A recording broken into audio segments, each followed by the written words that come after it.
Yang bestnya kebetulan yang ketua apa ni kafe ni kan keluar lah. Ustaz nak minum apa-apa ke? Saya minat betul dengan ustaz macam-macam lah kan.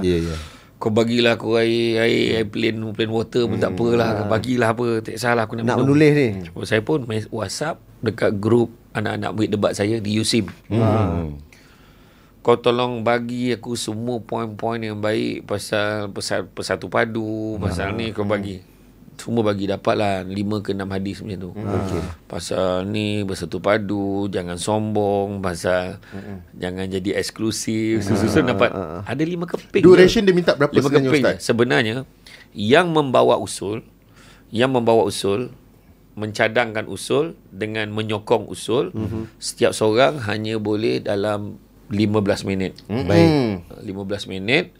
Dan juga kalau dia lajak pun dia jadi 20. Tapi yang lain ni yang membahaskan usul, semua hanya ada masa 8 minit saja. Kejap. Paling lama 10. Nak bahas macam mana 8 minit? Tak bahaskan apa yang dah dicadangkan tadi lah. Saya pun lepas tu masa tu saya prepare lah. Ada 5 hadis cukup lah. Kan? Saya pun memang semua yang ada 5 ni flashcard tu 5 keping je.